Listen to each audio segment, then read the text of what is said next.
have them for our luncheon next month. That is a hybrid event, and it will be hosted here at WVI again. So that is it for our emerging or our upcoming events. But we also have our WITS conference in the fall, and if you have not registered, I don't know if registration is open. It is.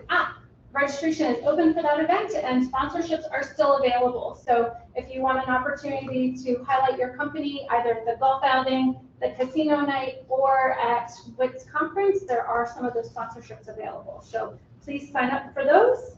And with that, I'm going to now introduce our speaker. So Colonel Eric Felt is the commander of Phillips Research Site and director of the Air Force Research Laboratory Space Vehicles Directorate at Kirtland Air Force Base, New Mexico. He leads a team of 1,080 military, civilian, and on-site contractors who comprise the nation's center of excellence for military space science and technology research and development, as well as advanced technologies integration and demonstration.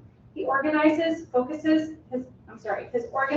focuses on enduring Space Force space missions, communications, position, navigation and timing, missile warning, space domain awareness, and space control. Colonel Felt received his commission in 1991 from Duke University Air Force Reserve Officer Training Corps. He entered active duty in 1996 after completing a master's in science and a directorate degree in electrical engineering.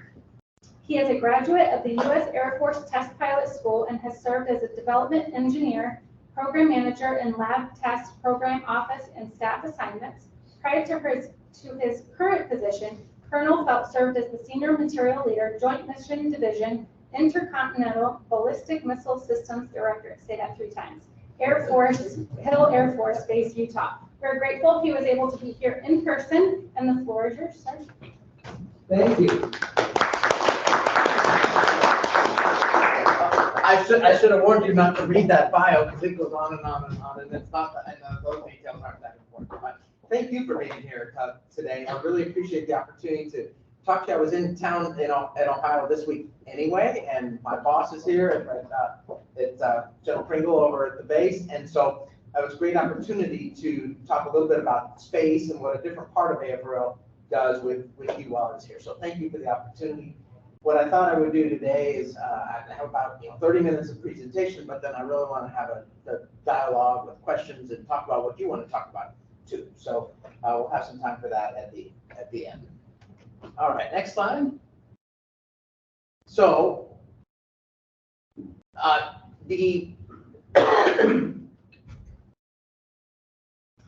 so you are very familiar with the part of AFRL that is here at Wright-Patterson, obviously, and this is where the headquarters is. We have 4 of our technical directorates here, but we also have 6 other technical directors that are scattered throughout the country. And so down in New Mexico, at Kirtland there, we actually have the 2 directors, the Space Vehicles Director, which is RD, and that's the one that I lead, and then we have RD, which is the Directed Energy Directorate down at Kirtland. So, and then we also have other directors throughout the rest of the United States there. But the purpose of this slide is really to talk about how we, in all of the directorates, do stuff that impacts space. Okay, when we set up the Space Force in 2019, the immediate question was, well, are we going to have a Space Force research lab? And we started digging into that, and what we realized is that, well, there is a piece of every directorate in AFRL that is doing research that is very relevant to the space domain. In fact, a lot of the research that's going on can be applied to either the air domain or the space domain or the cyber domain. And we quickly realized that we did not want to lose all that capability in the Space Force. We did not want to have to duplicate all of that capability in the Space Force. So we came up with the concept of 1 AFRL, 2 services.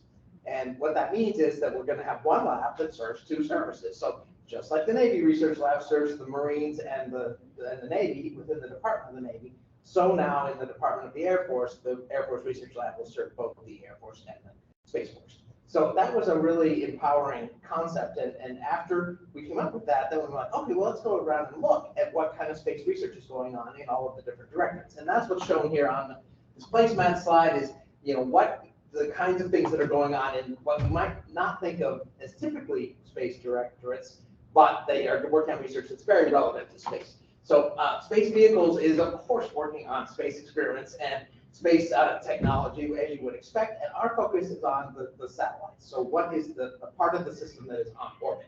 But no system is only on orbit. You've got to have ground terminals, you've got to have command and control, you've got to integrate with the other parts of the kill chain or the kill web. So it turns out that everybody has a role to play.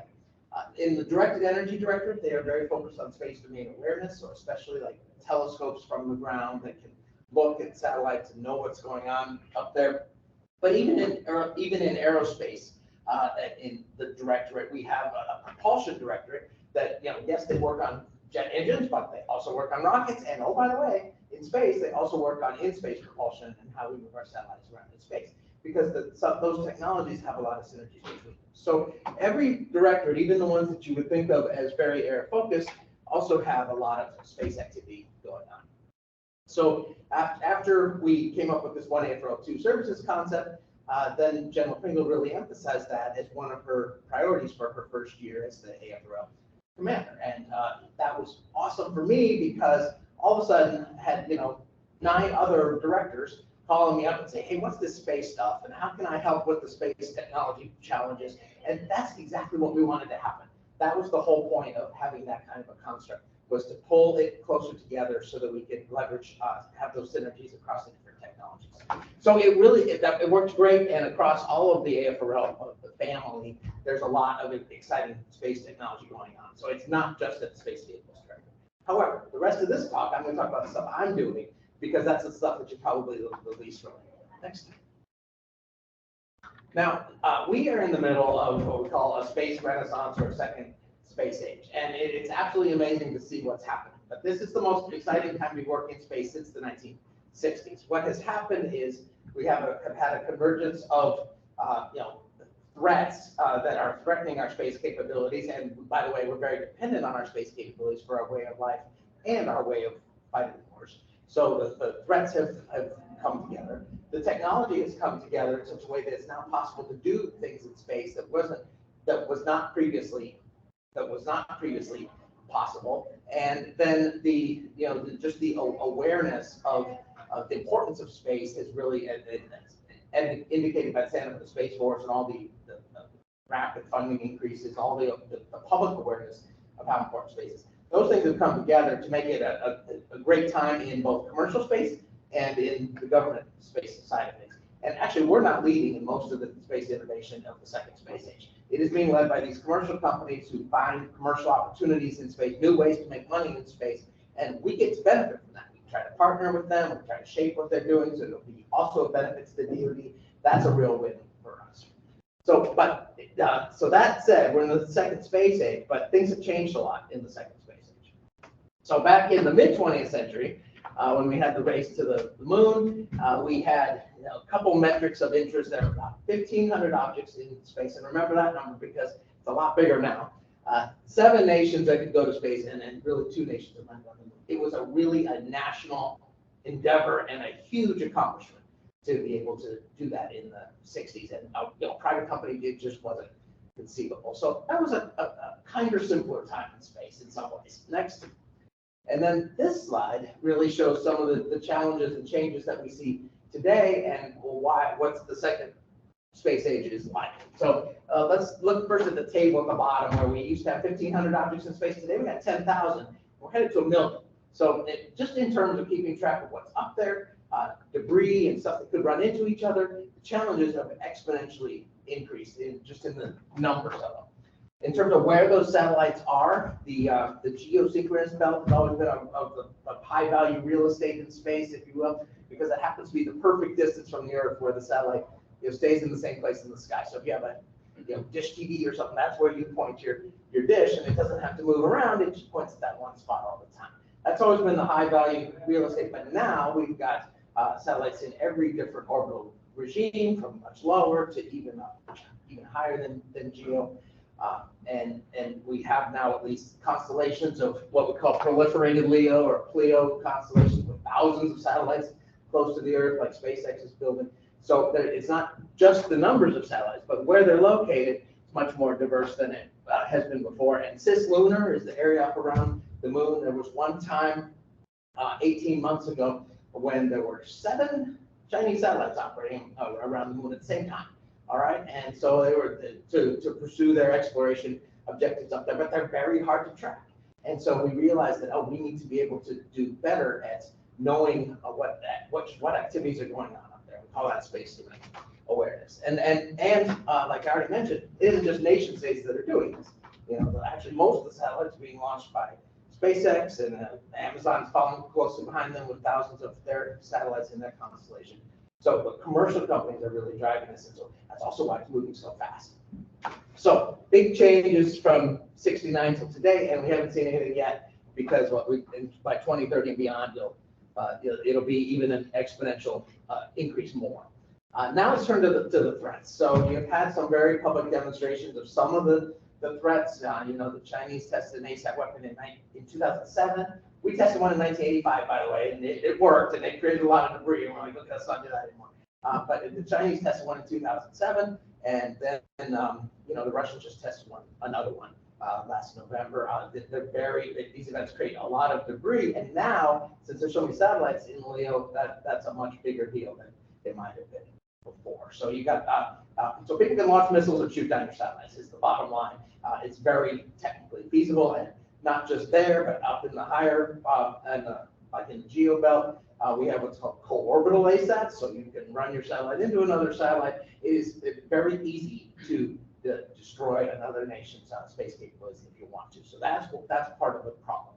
And what we don't want is, if we're in a conflict, for our adversary to see that they can gain an advantage by destroying our satellites. We want to have capabilities that are resilient enough so that, like in the air domain, the sea domain, anywhere else, if they take out one or two of our boats, the Navy's still very capable. If they take out one or two of our airplanes, the Air Force is still very capable. That's what we're trying to get to in the space domain too, now that it is a contested domain. So we have all these threats that we need to be worried about.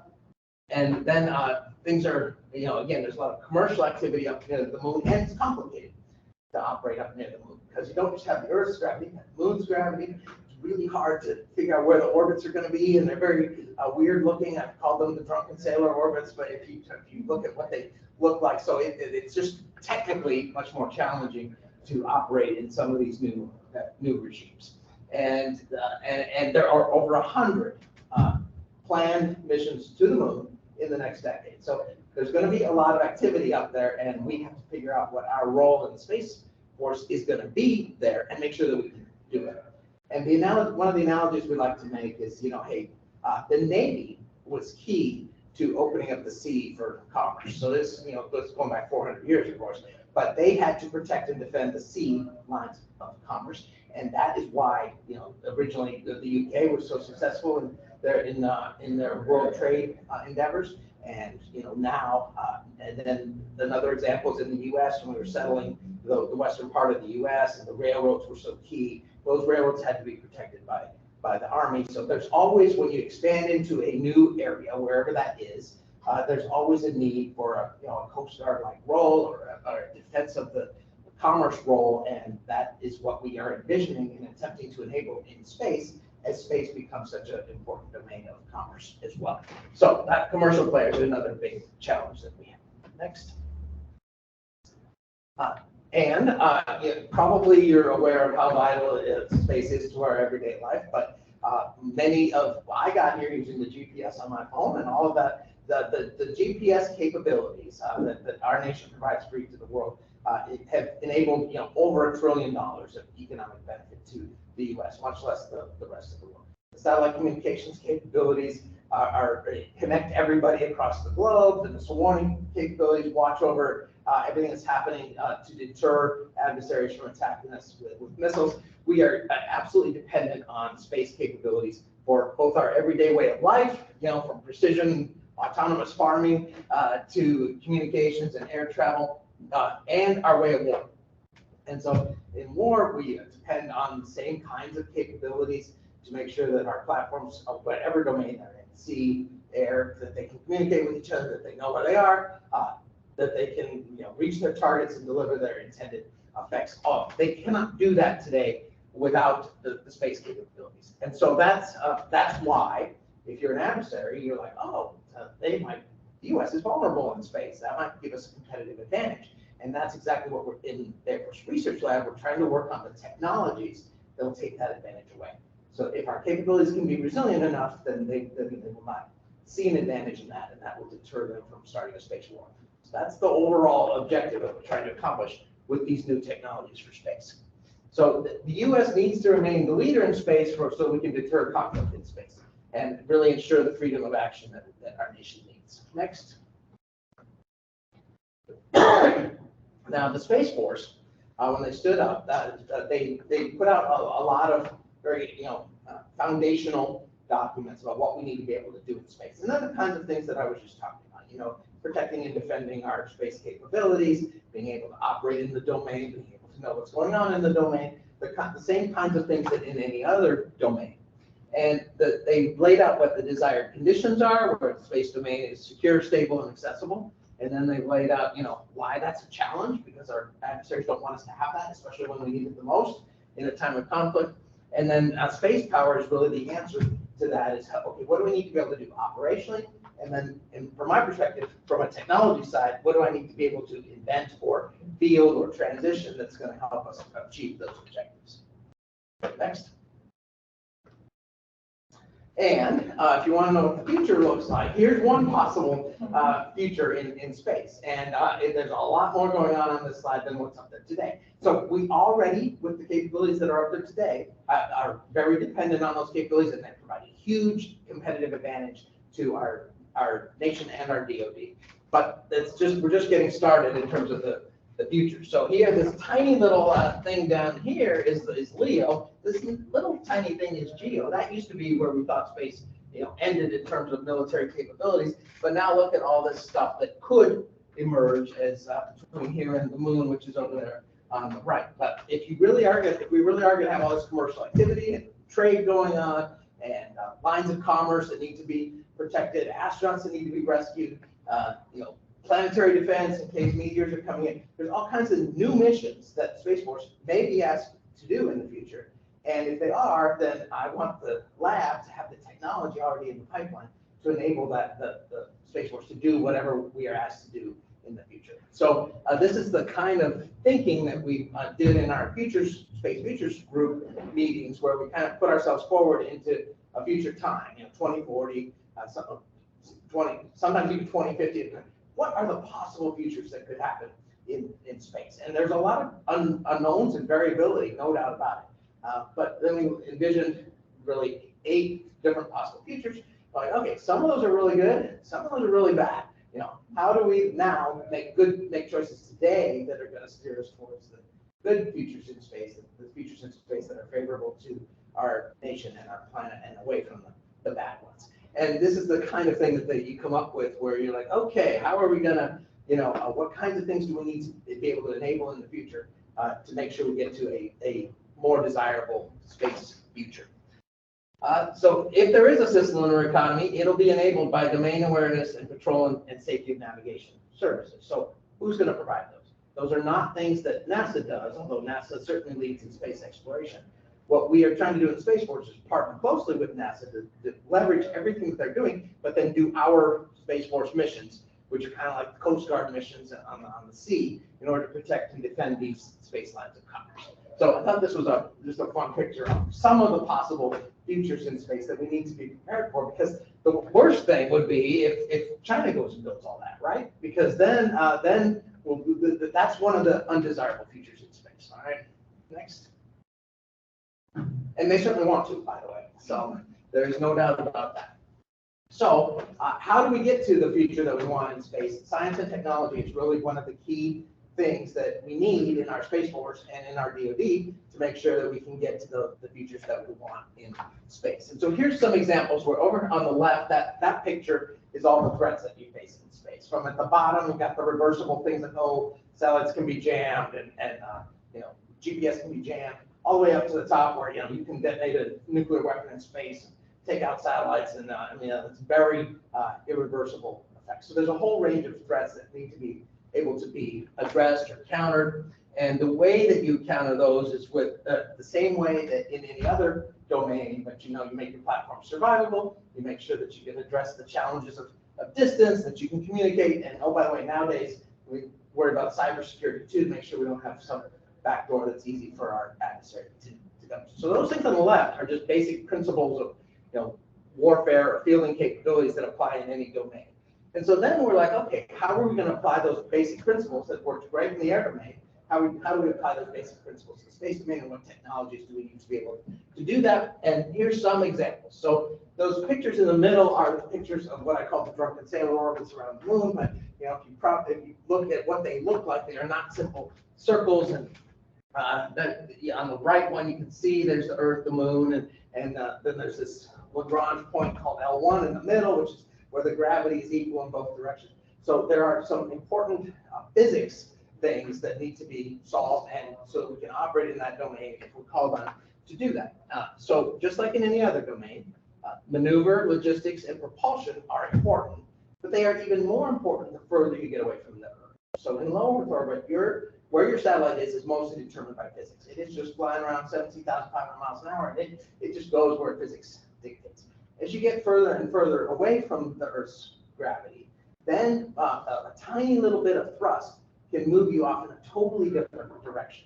So space is more like the air domain when you get up near the moon. This is what I'm saying with that.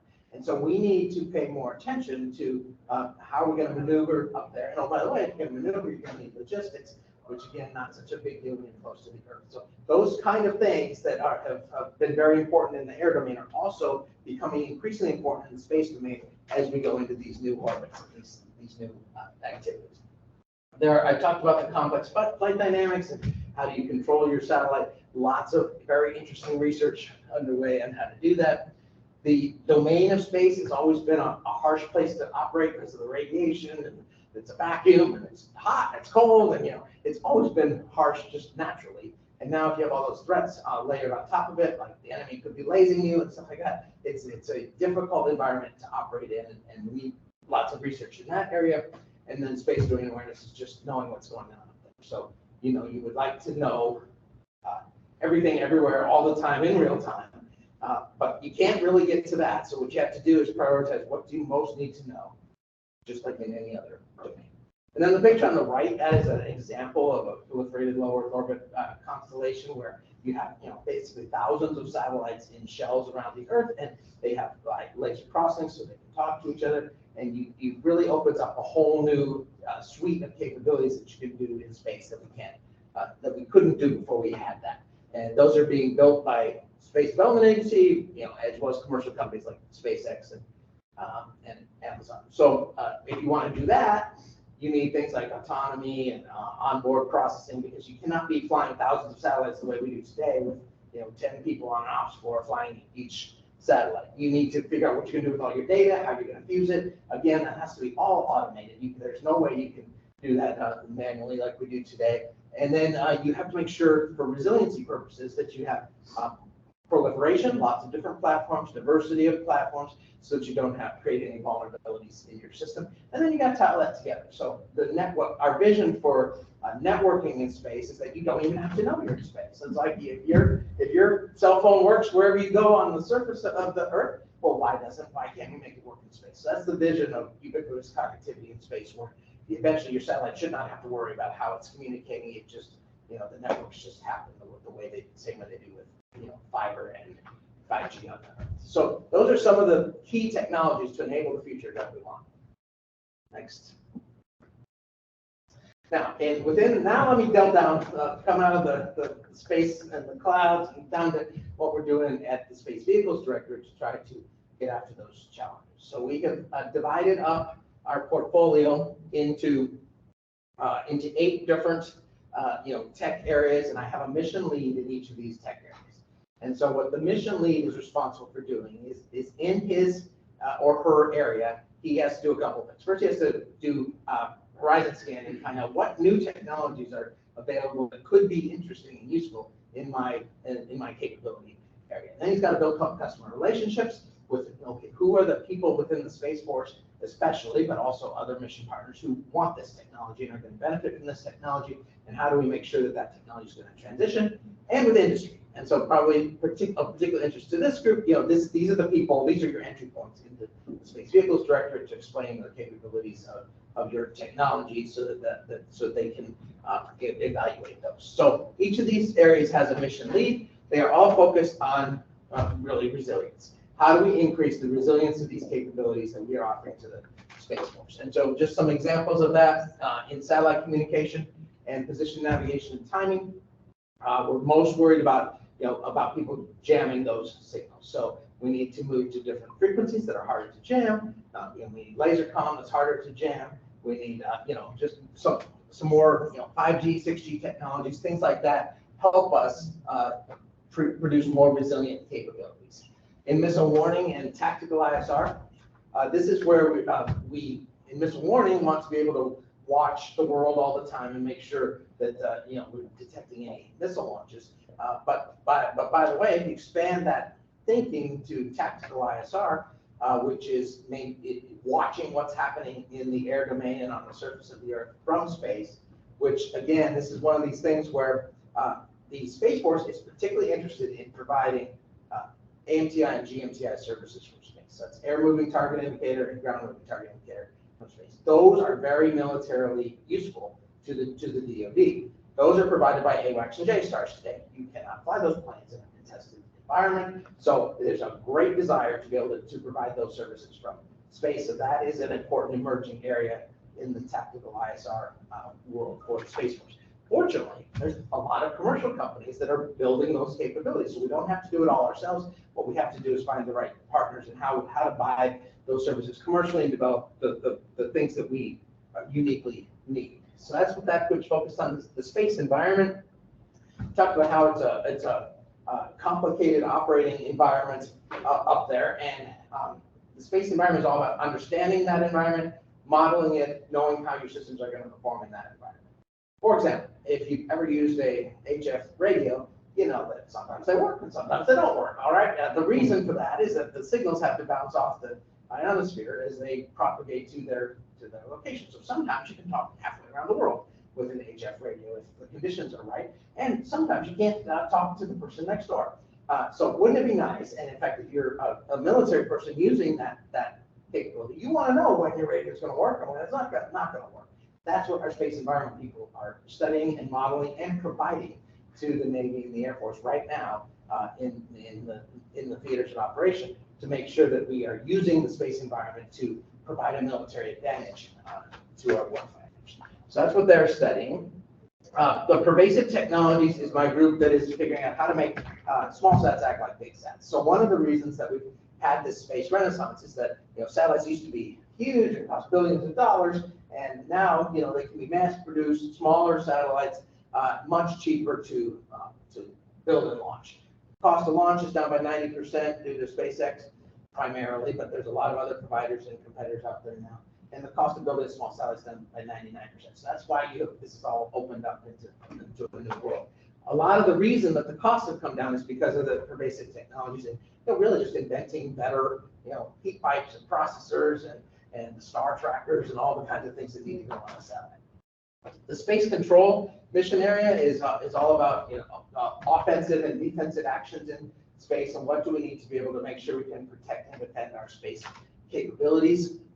The small satellite portfolio, very focused on, first of all, for many years they were focused on showing that small sats were useful, and they were super victorious, and now everybody agrees small sats are useful. Now the question is, okay, how are we going to use them? How are we going to appropriately partner with industry to build what we call hybrid space architectures, which are some commercial and some government.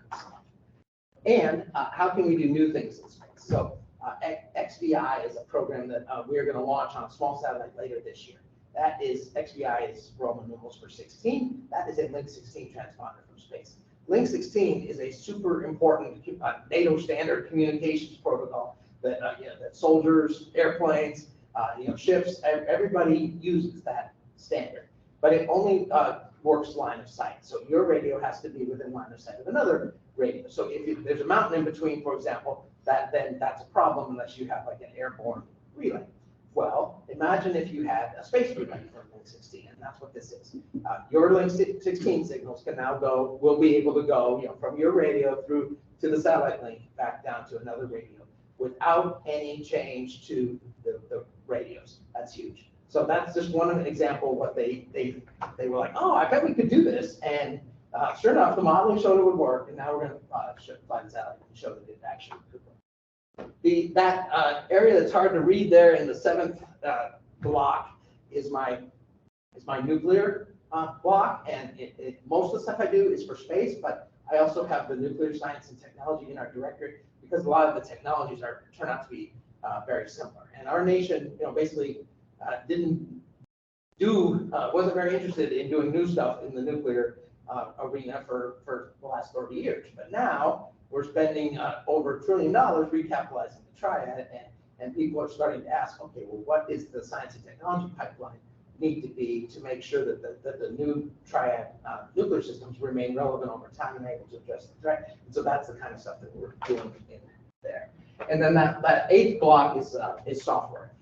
DevSecOps, we have found that a lot of the problems that our space operators face every day are not that they need a different kind of satellite, they just need some better software on the ground. And so we're like, okay, well, let's try out this DevSecOps methodology to quickly build some software for them. We were very successful with that. We ended up with something called the Unified Data Library, which is the Space Force standard for data lakes now, and then Platform One, and then some other standards for how to do the software factories have been super successful to provide some near-term software capabilities. And so that's what the 8th block is. So, next. And then, what we did was we said, okay, we got all these portfolio of research topics. Are there any gaps? Are we not addressing one of the critical core competencies that the Space Force needs? Now, fortunately, they wrote this great document called Space Power, and this was shortly after we stood up the Space Force. The reason it's such a good document is they got a bunch of captains together to write it, and not the colonels and the generals. All right, so that was the key. And they sat them down and they said, okay, what do we need to be able to do in the Space Force? And they came up with these 5 things. All right, and so these are the 5 core competencies of the Space Force. And so from the lab's perspective, what I had to do was make sure that I was working on the right technology to enable those 5 core competencies, because some of them are much more mature than others in terms of where we are today versus where we need to go. So the 5 core competencies are combat power projection. One example of how we're doing that is with this satellite called DSX, our demonstration and science experiments that recently ended its life after 2 years of experimentation. But that was the largest unmanned structure ever flown in space, had an 80-meter antenna tip to tip so that we could broadcast VLF waves in space. And again, this is hard for me to even believe that this is possible, but the physicists had figured out that if you can broadcast VLF waves in space, you'll be able to mitigate the effects of a nuclear event in space. So when we launched detonated nuclear weapons in space in the 60s, like the Starfish Prime and some events like that, they took out a bunch of our satellites. We're like, oh, that's bad. Let's not do that anymore. All right. But now that what we know is that our adversaries consider that as one of the things that they could do for satellites. If they were to do that, we don't want space to be uninhabitable for decades, right? So the physicists came up with this idea that, VLF waves can accelerate the natural degradation of radiation, but we can't test it from the ground because they bounce off the darn atmosphere all the time. How can we test this? We have to put a satellite in space. We launched this thing and it worked better than we expected. So I just like that as a story of how people in the lab, we give them the freedom to come up with ideas like that. And it took like 20 years to mature all that technology before we finally flew this capstone experiment in space. And that shows one of the new things that we'll be able to do to help with combat power projection and, in that case, mitigating the effects of an adversary's nuclear weapon. Information mobility, all about getting the information where you need, and so whether that's position, navigation, timing information, or communications information, that's all right. Space mobility and logistics, we've talked about the importance of that, but just like in any other domain, if you can refuel your capabilities, you can service your capabilities, it provides a huge competitive advantage. I don't know if any of you watched the Netflix series Space Force. I loved it. I thought it was funny. At the end of season 1, he's looking through his telescope and he sees the Chinese sawing off his solar panel on his satellite up there. Well, things like that can happen, all right? So I thought that was a great example of some of the threats that can happen in space. And what are you going to do about that? You need to be able to repair and service things just like you can in the other. Space domain awareness is all about being able to see what's going on up there so that you can find out where the threats are and what is and is not a threat. And then space security, it's about having good partnerships and making sure that we can do things from space that are going to help the overall security of the nation. And I will show you another slide on space solar power beaming. This is another one of those ideas that it's been around since 1970, but now it's finally probably technically feasible, and it will be a huge deal when we get it to work. So we mapped all our technology to the 5 core competencies, and we're doing pretty well at covering these, and we have something going on to help the Space Force in each of these areas. Next. And then some specific examples. So I like the picture there because, okay, there was a navigation technology satellite 1 that launched in 1974. Navigation technology satellite 2 launched in 1977. Those like the GPS, by the way. And then we didn't do anything until 2023. All right, so that is too long to not have any innovation in space-based position navigation at time. So NTS-3 is a satellite we're going to launch next year that is going to do over 100 experiments of new ways to do PMT from space and find things that are more resistant to jamming. One thing we learned in Ukraine is that Russia's jamming GPS every day over there. They know how to do it. It's easy to do. It creates big problems for military operations. So we want to do everything we can from space to be able to mitigate that, and that's what NTS-3 is all about. We also want to be able to do alternate PMT methods from the ground as well. So this was actually the first of what we call the AFRL Vanguard programs. The Vanguard programs are specifically, flagship type things that are designated by the Chief of Staff of the Air Force and the Chief of Space Operations as really important experiments that we are committed to actually transitioning into operations. And so this was actually the first one, and lots of interest in this new technology. Next. The space logistics and mobility, this is a graphic that basically shows what we're trying to do in this area. I think I'll draw your attention to the middle there, where we talk about maneuver without regret.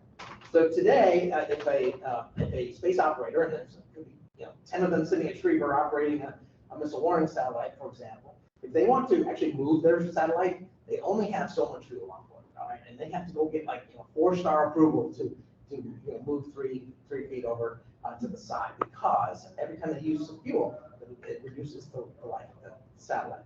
So think how difficult it would be to operate in the air domain or any other domain if you had to be always worried so much about running out of fuel. So the idea was, if you can just refuel these things, and it's not that hard to do, it's just not a capability that is readily available today, then your operators can move the satellite when they need to, and when they run out of gas, just bring some more in. It's hugely enabling to military operations and making sure that our capabilities can be protected and defended. So that's what maneuver without regret is all about. This is some examples of the architecture that we think would enable that. You would basically have logistics depots that then you have little servicing vehicles that would go from the logistics depots over to so think of that as like the gas tank, and then you have little tow trucks that will take the gas from the gas tank over to the satellites.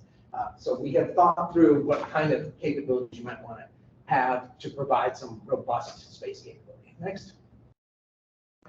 And the Cislunar Highway Patrol System is the program that we are about to release the final RPP on this through the Space Enterprise Consortium. This has generated tons of more commercial interest than I've seen in any other thing that we've done. But this is the satellite that's going to go out near the moon and perform space domain awareness, the first one. Just to open up, prove some of the basic technologies and open up those opportunities. There's this thing that we call the cone of shame, which is why you have to send a satellite up there. You cannot. The moon, it turns out, if you put your telescope on the Earth, stare at the moon, you can't see satellites because the moon is so bright. So it makes it so that you have to have a satellite up near the moon to be able to see things that happen in the cone of shame. That's what this satellite is all about. Next. And then space solar power, just a last example here. So this is an idea that was envisioned in 1970. They're like, wouldn't it be cool, you know, if you could beam power from space? It's always sunny in space, unless the Earth is in the way, which is not very often. So it's always sunny in space, and then if you could collect power and beam it on demand to wherever you need it, that would be a great, you know, green energy solution. You could is how we think about it today. Back in the 70s, they were just working on getting it where it needs to go. This would be a hugely enabling capability to not have to truck diesel fuel over the roads, things like that, to you know, run your forward operating base.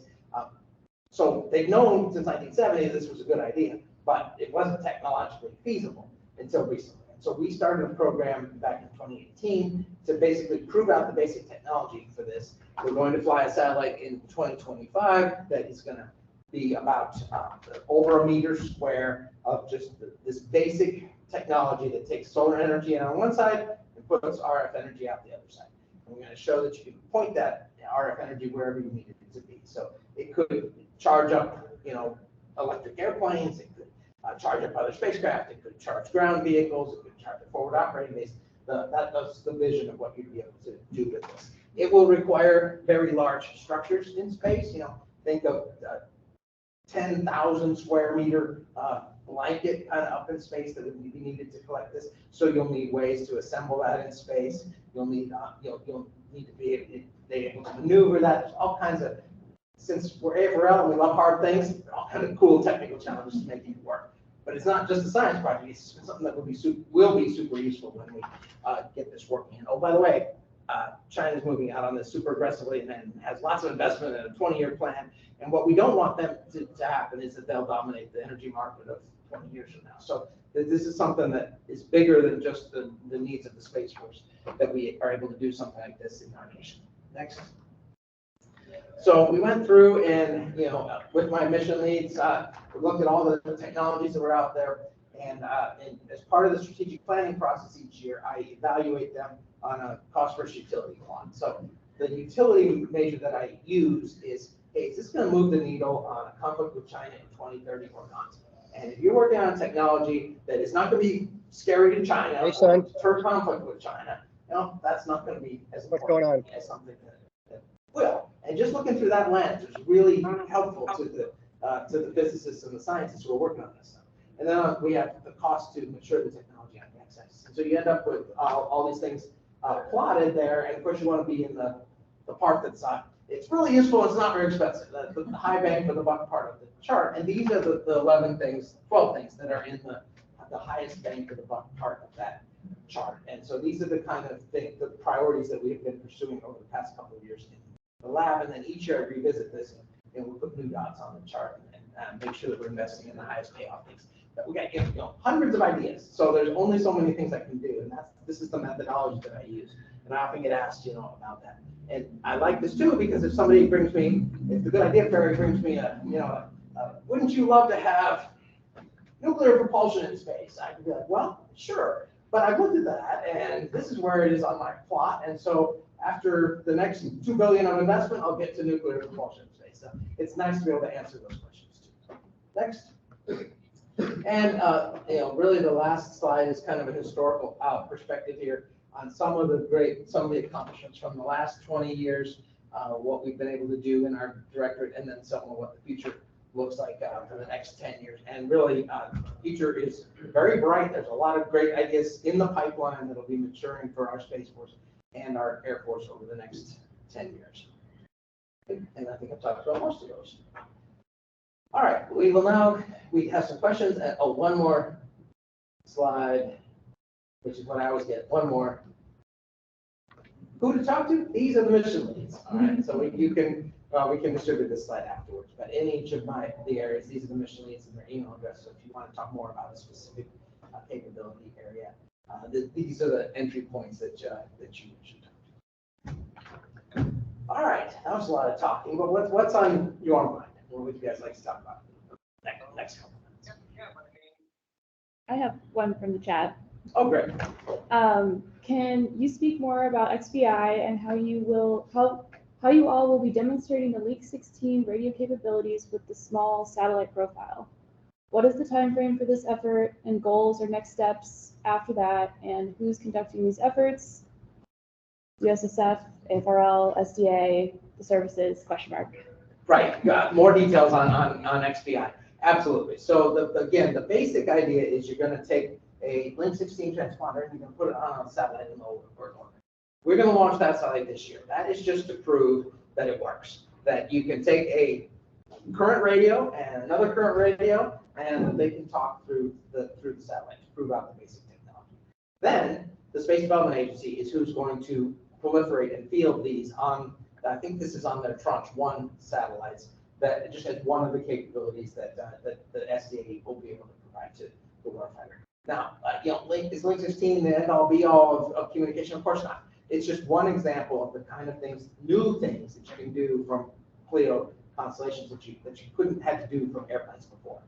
So after SDA feels that, we will be working on other radios that can be transponded from space and hopefully proliferate those as well. So those are the key players. The key timeline is the satellite's going to fly this year, and then SDA Tranche 1 is going to proliferate that if it works. Which, again, this is why you have to fly in space. The modeling says it's going to work great, but you got to actually show that it's going to work in space. I have a question. Yes. So with all the things going into space, what's the environmental effects of all of these things in space, and who's watching that from an adversary perspective, from our perspective? Like, who cares the most about what's going into space and what debris is in space just floating around? Yeah, that's like a huge issue that is a new issue now that you're talking about 10,000 or 1 million objects in space. When you have 1,500 objects in space, it's such a vast area, nothing ever ran into each other. The probabilities of collision were almost nothing. You didn't have to do anything, right? That was in the 60s. Now we have had real satellites collide with each other. When they do, it can create a debris that, there's this thing called the Kessler syndrome, that if you have enough satellites and each one, like a nuclear reaction, collides with another one, it creates 1,000 other debris that's like the nightmare scenario in space. Now, that a full-blown Kessler scenario, long ways from but having more collisions in space, that's absolutely going to happen. So what we need are better ways to do space traffic management, not just to do air traffic management.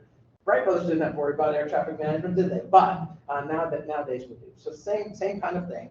The AFRL is doing a orbital prime to get after debris mitigation. So we are in the process of evaluating those proposals right now. Hundreds submitted, lots of good ideas. So that'll be an exciting way to start to get after the technology needed to do debris mitigation. The Commerce Department is standing up as the person responsible for space traffic management. They have started to do that. They released a beta system of how to record where people are and who's going to collide with each other and warn about collisions and direct people to maneuver. That's all now the responsibility of the Commerce Department. They're starting to step up to that with Space Force assistance. And so that takes care of part of it. The thing is, it's a lot easier to prevent debris than to go clean it up. So can you imagine trying to catch a marble that's traveling at 17,500 miles per hour? I mean, it's near impossible. So we have looked at this before and it's concluded that it's going to be really hard to clean up debris, which doesn't mean we don't want to do it. Like I said, we love hard problems. But what we really want to focus on first is preventing debris. So you saw, Vice President Harris just a couple of days ago announced we are not going to do any more ASAT tests in this country because every time you do one, it creates a whole bunch of debris that can stay up there for decades. So that's just one example of debris creating events that need to be avoided. There are other things that responsible satellite operators can do, like making sure that your satellites, when they reach end of life, that they are deorbited and not just left up there. This is all in the realm of space sustainability, and it is a very important topic to make sure that space remains usable for future generations. We care about that, but do others care about that? I hope so. I think they should. That is always a challenge, right? But we have laws of the sea, and I think that we do have common interests. It's just a matter of the political processes don't always go as fast as we think they should. That's not my job. My job is to work on the technology enablers to make sure that's going to happen. So things like license plates on satellites, autonomous maneuver. Those are the kind of things I'm trying to bring to the table to help with those problems. So when two things, if they should collide, say it's one of ours and somebody else's, at that point, do you know who somebody else's that is that you've collided with, or is that not determined until something comes down? Sometimes, because we have a catalog of the objects that are under. There are now 45,000 objects in the catalog. Okay, so that's a lot of objects to keep track of. Some of those objects we know what their origin was, and some we don't.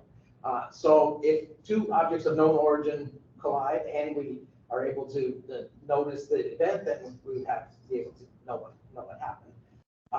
But a lot of times, you know, so you can't. Some of the smaller objects in particular, you just don't know what happened. So it's nice when you can know exactly what happened. It's even better if you can prevent it, and those are things that we're working towards with Space Command.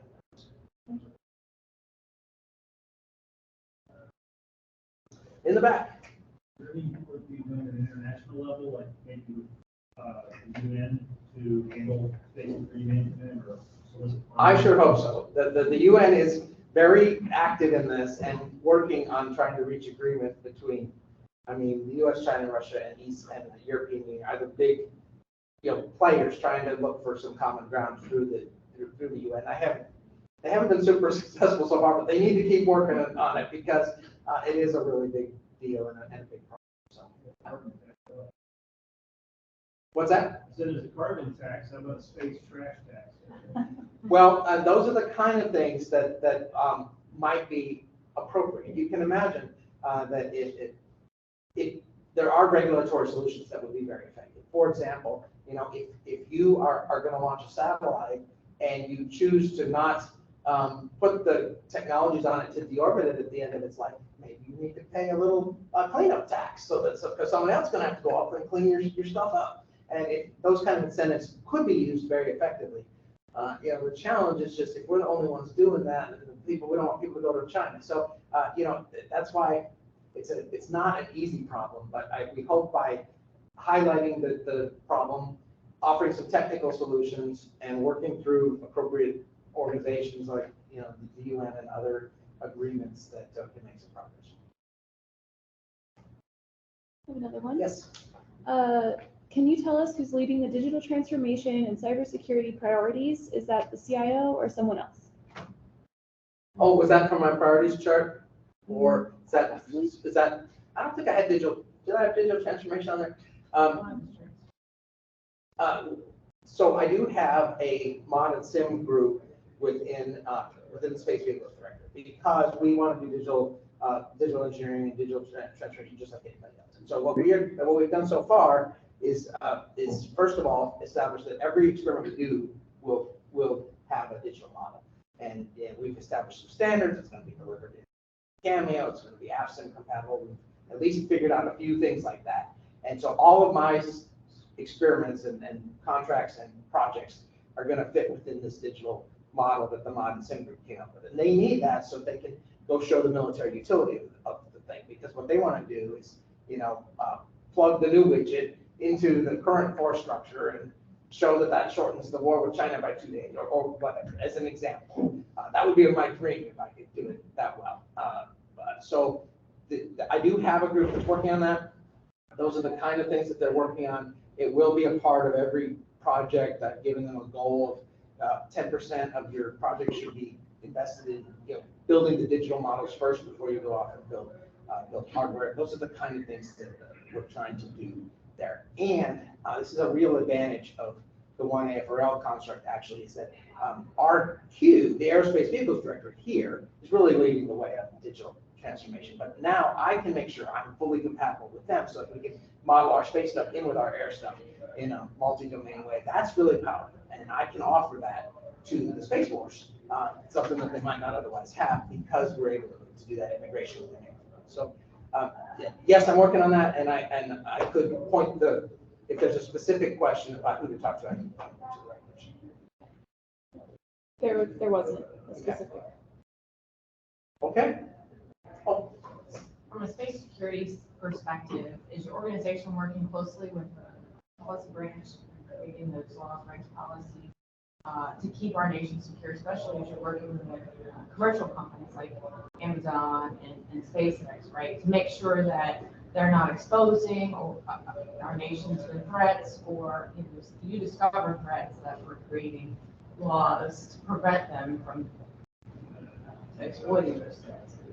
Yes, those are really important issues, and it does require like a really close, so I'm like the technology guy, but I cannot do all this stuff on my own. I have to be like this with the policy people, and not just the DoD policy people, the NASA policy people, the OSTP policy people in the White House. I mean, all of this stuff is kind of following new ground in some ways, and we have to make sure that we're doing it responsibly and in a way that's going to deter war, not escalate the chance of conflict. So there's a lot to think about, and a lot to work on, and a lot to coordinate.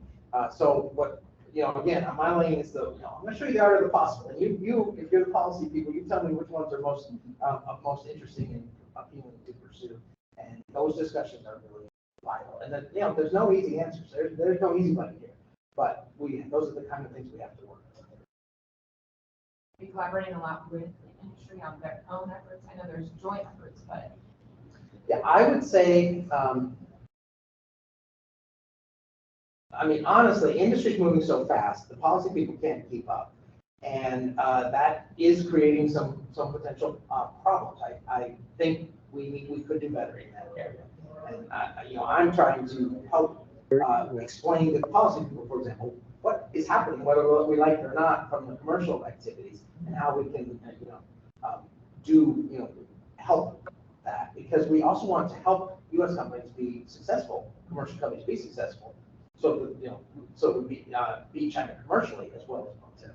So those are all the kind of things we have to think about, and I do think commercial is moving so fast that it's kind of this space is still kind of a wild, wild west in terms of regulations, just like the U.S. one, the West was at 150 years ago. Good question. Okay. Oh, sorry. It's a little bit about that process. I know you mentioned with the Verizon standing and having some team members see what other techs already out there. If you look at the ideal ratio of how often you're partnering with the commercial side versus the in-house. Yeah, that is also a really good question. So I will say part of AFRL's secret sauce is that we do have scientists and engineers that do hands-on research every day and help advance the science. But that is really a very small part of the overall work of AFRL. So it's a critical part of it, so that because that makes us much better partners and buyers if we can understand the technology. But it's a tenth or something of the overall activities, because if you've got all this commercial innovation going on over here, I want to use that and partner with all of that commercial activity that's out there. So a small amount in-house, because that makes us better for the 100% of the innovation we're trying to do. But by the way, that's just still a small amount of the overall innovation happening in the whole nation and the space ecosystem. So those are the challenges. Good question. Okay, thank you so much. I really appreciate this opportunity to talk about space with you, and had some great questions, and I appreciate the opportunity to talk about those too. Thank you, Colonel Pelt, for being part of our 2022 Luncheon series. We have several upcoming events, as I mentioned before, but I also want to thank Jim and WBI for allowing us the facility to be able to be in person and as a hybrid event today. He has many colliders that are happening. So if you are interested in any of those, please sign up for those. It is very helpful for him from an industry standpoint. So I invite you to participate in those events. And for today's luncheon and previous luncheons, those can be accessed through our YouTube channel. So I encourage you to check those out if you are interested in any of our previous luncheons. But thank you so much. My pleasure. Thanks, everyone.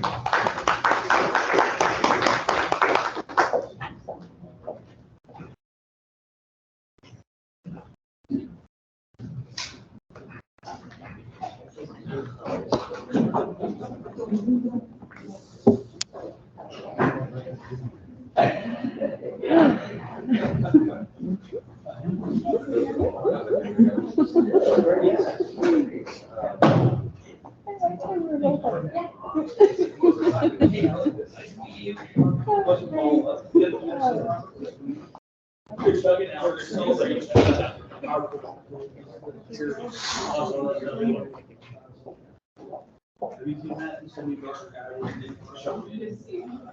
Thank you so much.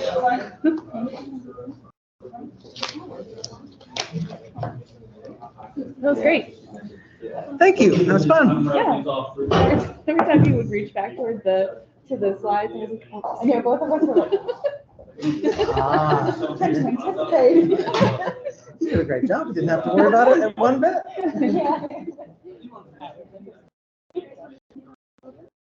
Oh, look. Is this for me? That is, yeah, Jody, that's spoiled. Jody's surprise. Sorry. Joni, I found this. Yeah, we're gonna give it to you if you don't mind to get a photo All for right, let's do it. Signal magazine. They like to post Oh, our I events. get Signal magazine. I watch for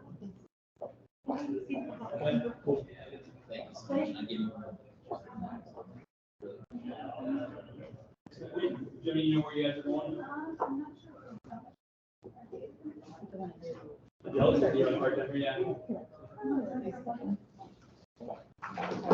whatever you like.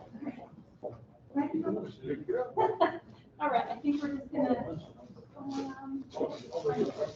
right here, okay?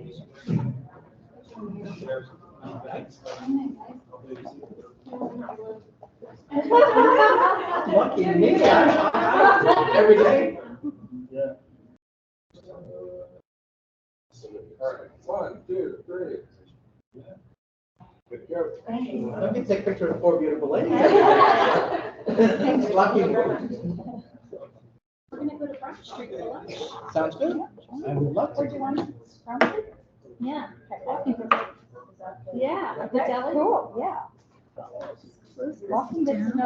I know, right? Oh, we can walk there? Yeah. That's even.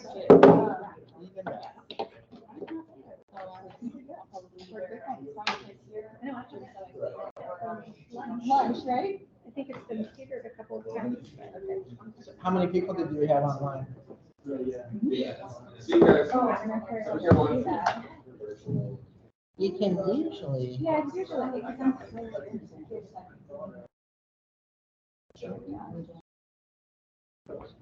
Well, it should be. Just Ellen Hill. Ellen,